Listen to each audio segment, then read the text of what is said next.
बिस्मिल्लाहिर्रहमानिर्रहीम। अस्सलाम वालेकुम स्टूडेंट, उम्मीद रखता हूँ कि आप ठीक ठाक होंगे और हैरियत से होंगे। स्टूडेंट, आज हमारा टॉपिक जो है ना डायमेंशनल एनालिसिस के बारे में है। ठीक है, डायमेंशनल एनालिसिस। तो आज हम इसके ऊपर बात करेंगे कि डायमेंशनल एनालिसिस क्या होता है और ये हम किस मकसद के लिए जो है ना इसको इस्तेमाल करते हैं। ठीक है, तो डायमेंशनल एनालिसिस हमारे पास एक ऐसे एनालिसिस है, एक ऐसा तजिया है जिसकी मदद से हम जो है ना फिजिकल इक्वेशन का होमोजेनिटी, यकसानियत जो है ना इसको चेक करते हैं, इसको मालूम करते हैं कि हमारे पास कोई फिजिकल इक्वेशन डायमेंशनली करेक्ट है, होमोजेनियस है कि नहीं।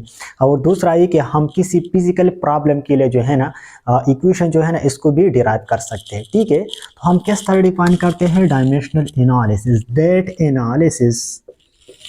एनालिसिस वो तजिया, that analysis with the help of which with the help of which we can check the homogeneity of physical equation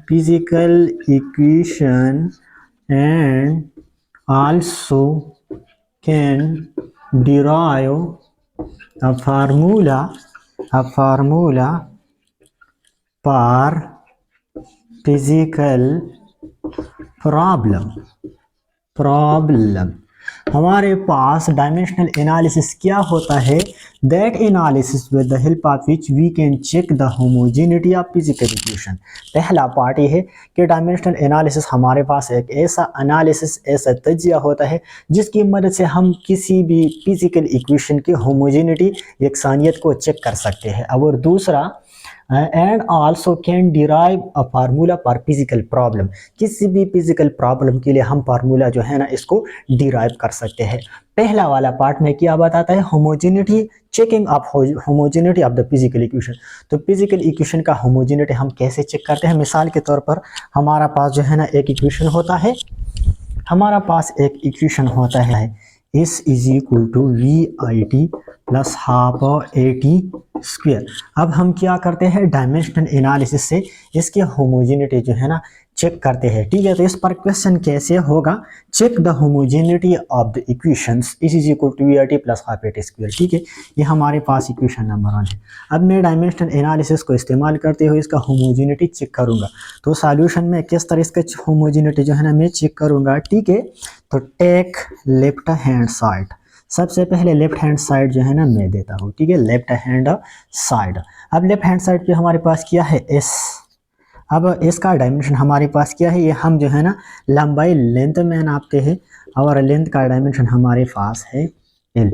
ये है इस डिस्टेंस, और डिस्टेंस का डायमेंशन जो है ना हमारे पास क्या है? L है। तो लेफ्ट हैंड साइड का डायमेंशन L हुआ। अब right hand side, take right hand side. अब राइट हैंड साइड लेते हैं इक्वेशन का, टेक राइट हैंड साइड।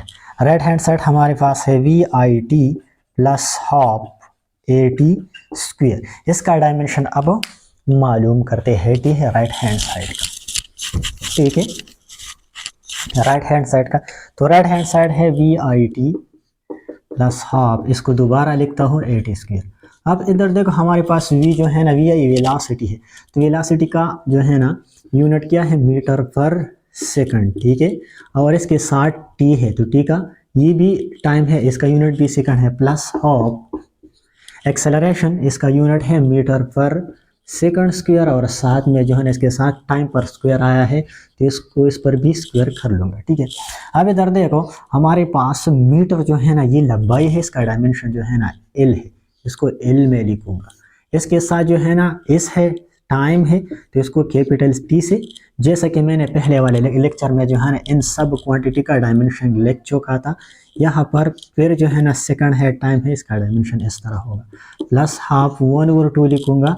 फिर मीटर का डायमेंशन L है और टाइम का T है, तो इस पर स्क्वायर है, तो इस पर भी स्क्वायर होगा इस तरह, इसके साथ और टाइम स्क्वायर भी आया है। ठीक है, तो इसका डायमेंशन भी इस तरह होगा। अब इधर देखो T के साथ कैंसिल हो जाएगा, T स्क्वायर के साथ कैंसिल हो जाएगा, तो क्या बचेगा हमारे पास? क्या बचेगा? हमारे पास बचेगा L प्लस 1/2 और एल बचेगा, ठीक है। तो इससे क्या बनेगा 1l प्लस 1/2l, इससे बनेगा 3/2l। ये है right hand side of equations. अब लेफ्ट हैंड साइड का जो डायमेंशन था वो था एल। अब राइट हैंड साइड का डायमेंशन क्या निकला, एल। ये भी एल है और ये भी एल है, यानी दोनों साइड जो है ना इक्वेशन क्या है, डायमेंशनली करेक्ट है। एक ही क्वांटिटी आते वो क्या है, लेंथ है, और लेंथ का डायमेंशन हमारे पास एल है। यहाँ पर ये 3/2 ये एक कांस्टेंट नंबर है, इसके साथ हमारा कोई लेना देना नहीं, हमारा काम सिर्फ जो है ना वो डायमेंशन के साथ है, लंबाई के साथ। तो इसका डायमेंशन एल है। तो लेफ्ट हैंड साइड पे भी एल है और राइट हैंड साइड पे भी एल है। तो left hand side is equal to right hand side. तो इससे हमें पता चला कि ये इक्वेशन जो है ना डायमेंशनली करेक्ट है। हम क्या कहेंगे फिर, S is equal to V I T plus half A T square is, this equation is dimensionally correct, and hence this equation is what, homogeneous। ये इक्वेशन हमारे पास क्या है, होमोजीनियस है, ठीक है। इस पर इस तरह क्वेश्चन भी आ सकता है कि proof that equation is equal to V I T plus half A T square is dimensionally correct. तो आप इसका सॉल्यूशन इस तरह कर लेंगे जैसे कि मैंने किया इस तरह। इसके अलावा आप और फिजिकल इक्वेशन जो है ना डायमेंशनली प्रूव कर सकते हैं कि ये डायमेंशनली करेक्ट है कि नहीं। जैसे कि हमारे पास F is equal to M A force होता है, इसको भी कर सकते हैं। E is equal to M C square, इसको भी कर सकते हैं। E is equal to H F, इसको भी कर सकते हैं। बहुत से इक्वेशन है जो कि डायमेंशनल एनालिसिस से आप इसकी होमोजेनिटी, यकसानियत चेक कर सकते हैं। जैसे कि हमने चेक किया राइट साइड पे भी एल और लेफ्ट साइड पे भी एल, यानी जिसका नेचर जो है ना दोनों तरफ एक जैसा है, ये होमोजेनियस है और ये डायमेंशनली करेक्ट है। तो पहला पार्ट हमने किया। दूसरा पार्ट किया था कि हम क्या करते हैं, डायमेंशनल एनालिसिस से किसी भी फिजिकल प्रॉब्लम के लिए फार्मूला डिराइव कर सकते हैं, ठीक है। किस तरह डिराइव कर सकते हैं, हमारे पास मिसाल के तौर पर अगर इस तरह एक क्वेश्चन आ जाए कि डिड्यूस, इस तरह एक क्वेश्चन आ जाए कि डिराइव और डिड्यूस द फार्मूला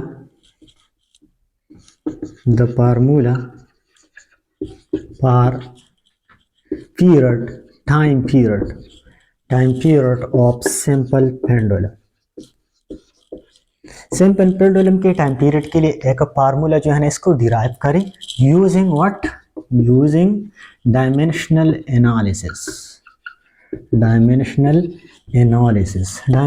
एनालिसिस को इस्तेमाल करते हुए फिजिकल पेंडुलम के टाइम पीरियड के लिए एक फार्मूला जो है ना इसको डिराइव करें। मिसाल के तौर पर ये हमारे पास क्या है, एक सिंपल पेंडुलम है, ठीक है। मैंने इसको बनाया, ये एक सिंपल पेंडुलम है, ठीक है। ये इसका बॉब है, ठीक है। अब इसकी अपना लंबाई होगी लेंथ, इसकी अपना लंबाई होगी एल, इसको एल से ज़ाहिर करते। इस बॉब का अपना मास होगा एम, इस पर ग्रेविटेशनल फोर्स जी जो है ना एक्ट करेगा डाउनवर्ड, और ये जो है ना सिंपल पेंडुलम अपनी मीन पोजीशन के साथ एंगल थीटा बनाएगा, ठीक है।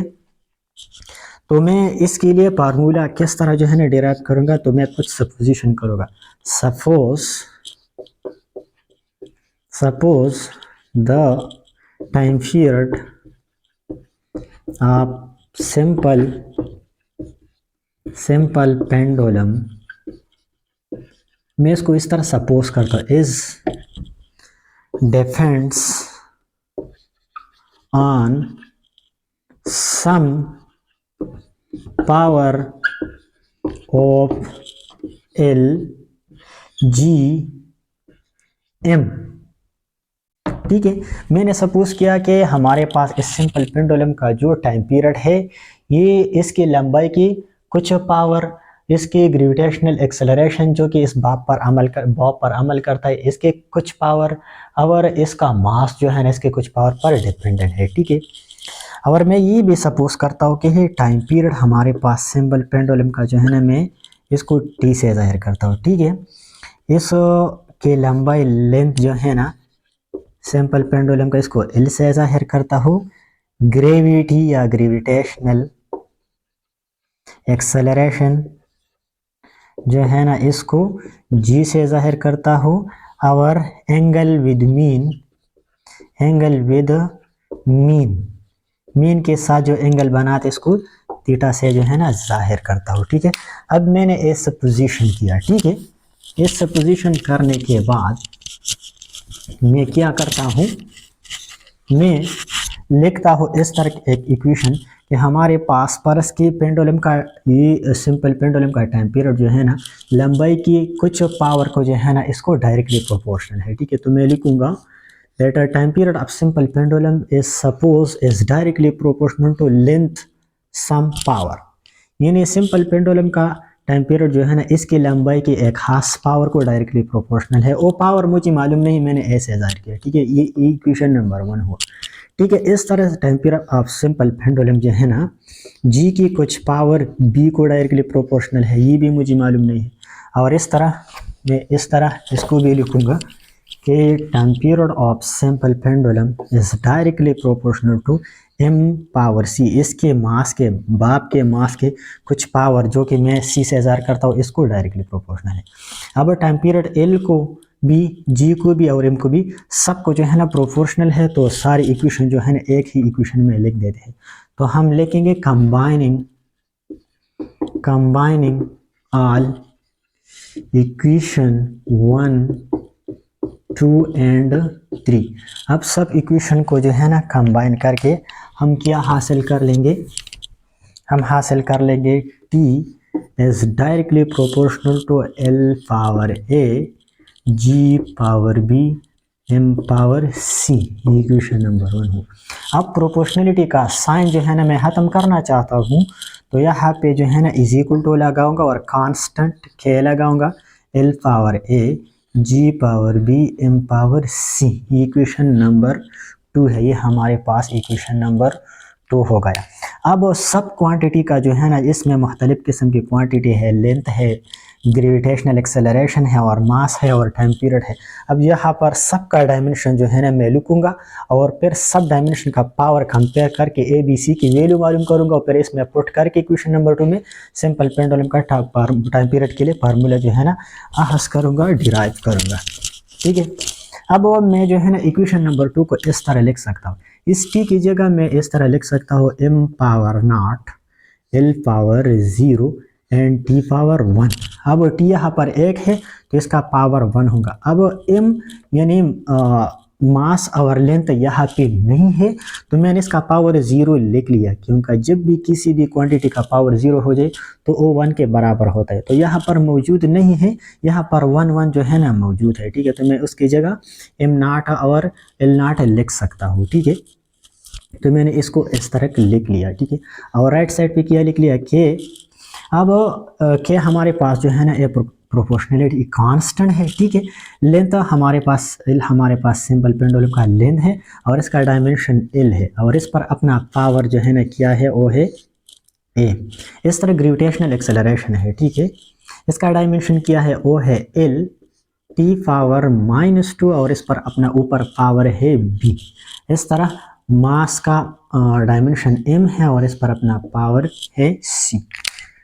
ठीक है, तो इस तरह इस इक्वेशन को सॉल्व करके हम पेंडुलम की टाइम पीरियड के लिए फार्मूला निकाल सकते हैं। ठीक है, अब ऐसा करते हैं कि जो पावर आया है इसको इससे मल्टीप्लाई करते हैं। मैथमेटिक्स के रूल के मुताबिक जब किसी पावर पर पावर आ जाए तो इसको इससे मल्टीप्लाई करते हैं। ठीक है, तो पावर जो है ना क्वांटिटी पर वापस जो है ना अप्लाई करते हैं, तो ये हो जाएगा m power not, l power not, t power 1 is equal to k l power a, l power b। मैंने b जो है ना यहाँ पे अप्लाई किया और ये 2 इससे मल्टीप्लाई कर t पावर -2b, यानी b जो है ना दोनों के साथ मल्टीप्लाई किया पावर है, और m power c।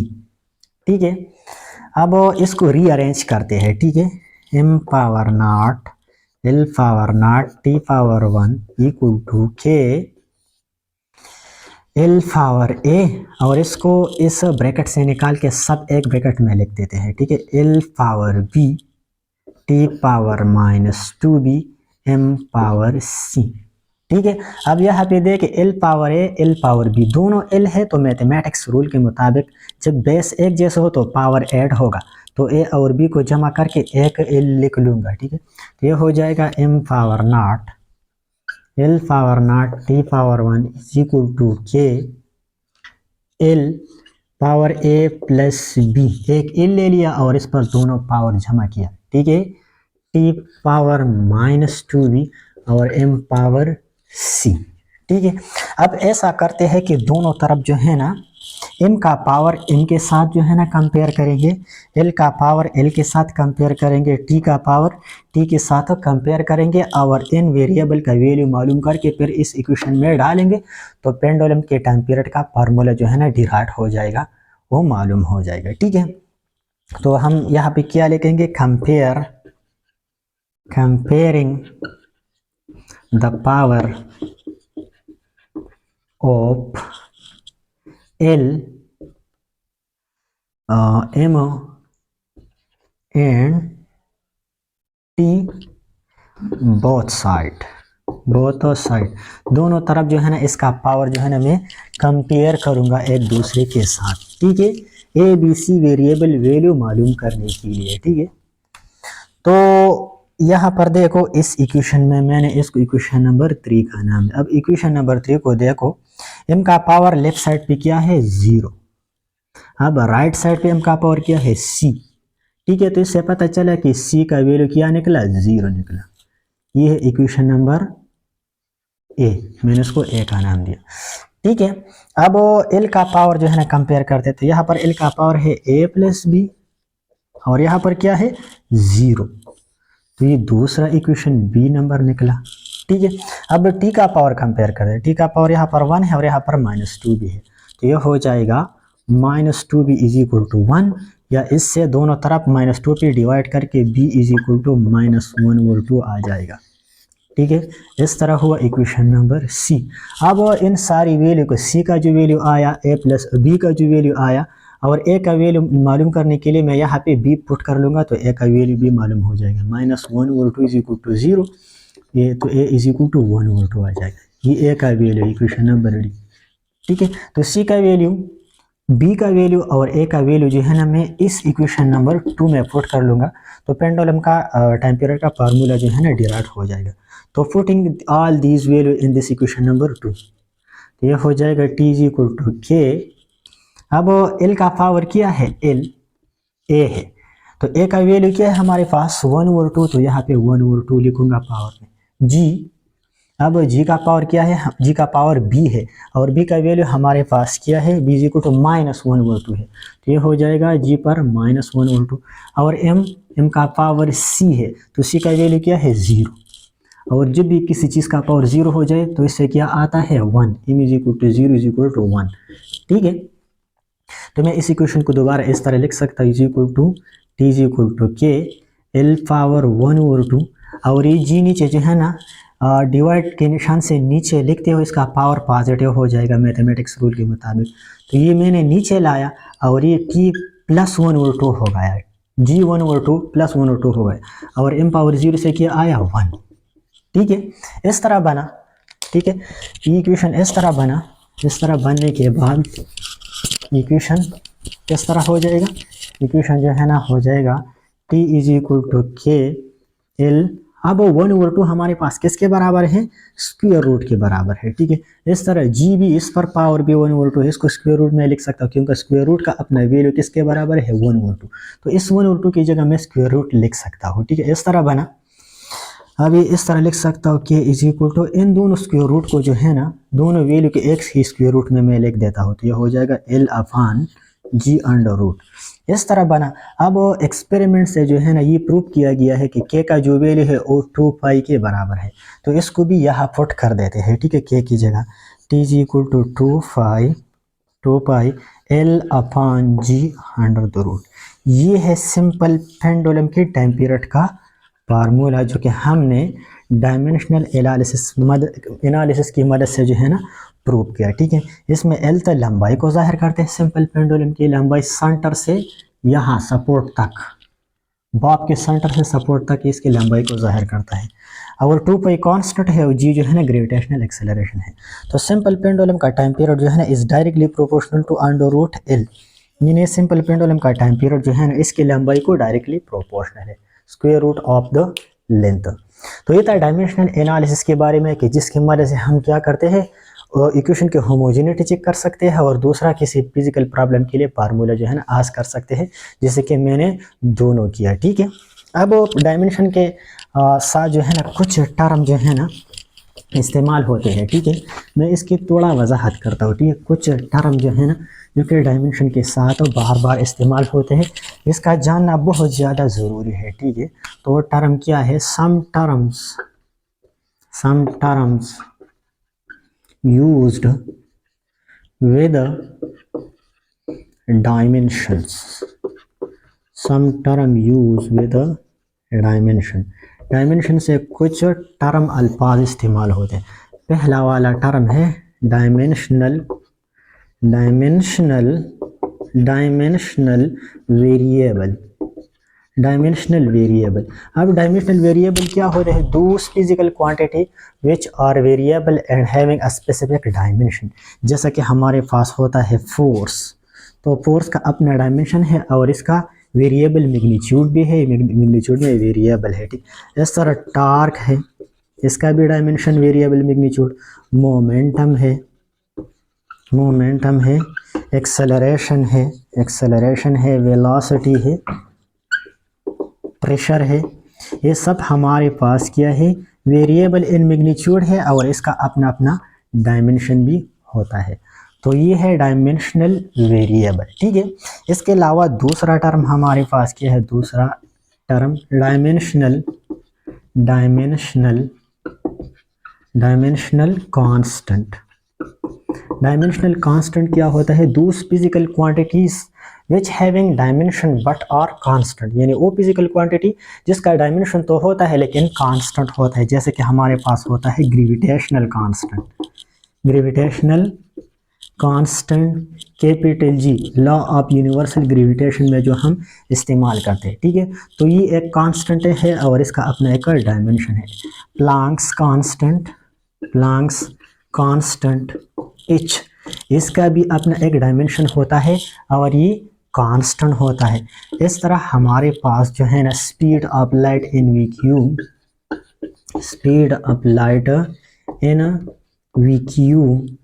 Vacuum C, ये भी एक कांस्टेंट है और इसका एक अपना भी डायमेंशन होता है। आइडियल गैस कांस्टेंट, ये भी एक कांस्टेंट है आर और इसका भी अपना एक डायमेंशन होता है। तो ये वो फिजिकल क्वांटिटी है जो कि कांस्टेंट है लेकिन इसका अपना अपना एक डायमेंशन होता है। ये था दूसरा टर्म। अब आते हैं तीसरे टर्म की तरफ। तीसरा टर्म क्या है? Dimensionless variable. डायमेंशनलेस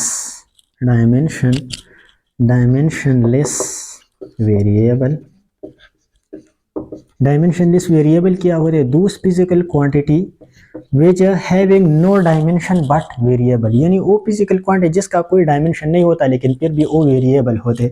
जैसे कि हमारे पास होता है plane angle, solid angle,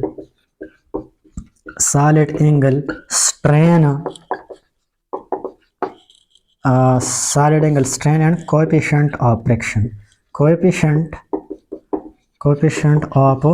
friction. ठीक है, ये सारे वो क्वांटिटी है जो कि तो वेरिएबल है लेकिन इसका डायमेंशन नहीं है, ये डायमेंशन लेस है। ठीक है, इसमें कोई डायमेंशन नहीं क्योंकि ऊपर क्वांटिटी नीचे क्वांटिटी के साथ कैंसिल हो जाते हैं और इसका कोई डायमेंशन जो है ना नहीं होता। जैसे कि हमारे पास प्लेन एंगल जो है ना होता है वो S/R होता है, तो दोनों जो है ना लंबाई होते कैंसिल हो जाते तो उसका डायमेंशन जो है ना नहीं होता। ठीक है, अब चौथा टर्म हमारे पास क्या है? चौथा टर्म हमारे पास है डायमेंशनलेस कांस्टेंट।